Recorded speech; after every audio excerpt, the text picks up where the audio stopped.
if you lived in Maricopa County and you needed treatment for alcohol or drugs, you went to Phoenix.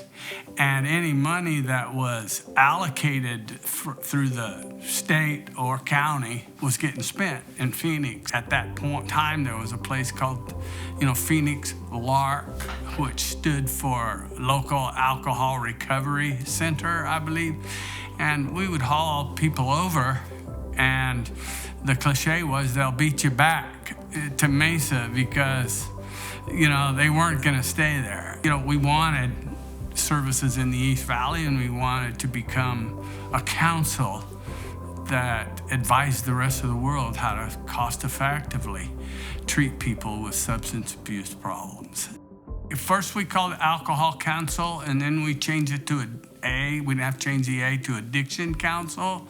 And for several years, we operated and functioned as, Evac. Well, it was a tough transition because, it takes money.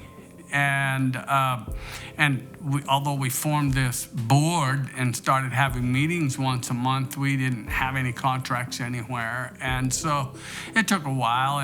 But eventually, I don't even know how long it took, really, my memory.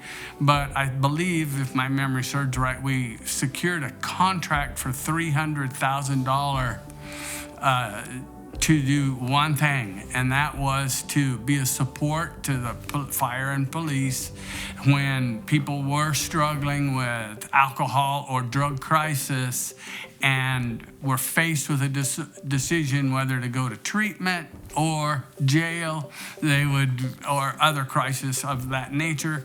Then if they chose to go to treatment, then we would have a van there with some specialists there to triage briefly and then transport them to treatment at the Phoenix LARC that we didn't really want people to be at, but it was, the beginning of having a company. We gradually, over a period of time, I'm grateful for all the people that gave their service, but we gradually increased in budget and economics and staff and then leadership. We got to where we weren't happy with the name because it sounds like you're airlifting people out of a crisis or something, evacuating. By then, we'd recruited Frank Scarpetti as our, director and CEO, and he suggested we change our name and to Community Bridges, and it's been a good fit.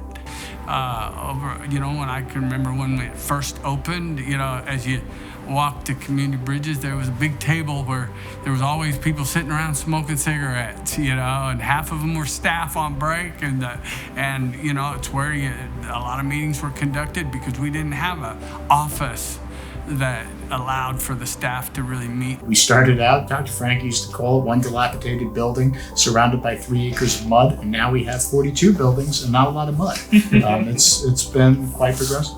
I mean, this is a company that gives folks an opportunity that a lot of companies don't. When we talk about, Dr. Frank, Center for Hope is one thing, but I think his biggest contribution to this organization was giving folks the opportunity to build. Giving folks the opportunity to work from a blank canvas, where we can just go in and create things that nobody else would dare to. We're willing to give chances. We're willing to take chances to build bridges where there are none. I think Community Bridges was one of the few organizations around that actually gave people a second chance. It hired people in recovery, hired people that had injustice involved. And for me, it was the agency, I cobbled together a year of recovery, and they were the agency to go work for. And I walked through the doors, and for the first time, I didn't have to worry about stigma, or I didn't have to worry about not being able to share my story, and it felt at home. I had a conversation earlier today about how the agency started, and things were not being done well by other providers, and there was an opportunity to do things better. I don't think that has left the agency. It's still kind of what drives us. If there's a need, and if we can do things better, we're going to try. To maintain the dignity of human life and to do it well. Our job is to get into those communities and work very hard to make them partners. This job has been so significant to me in my life and to my growth professionally. I think the capacity to give back to other people.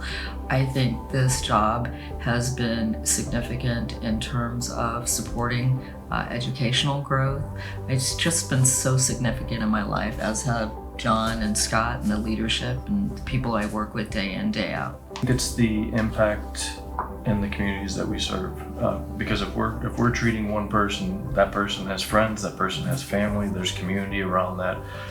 It's not treating that one person. It's really there's a trickle down effect there, and you're treating a whole community, and you're changing lives within that community. This is part of us, and we are part of it. This is something that collectively we have built together, and we're going to keep it going together. This is a place for new beginnings. This is a place that, the impossible becomes possible.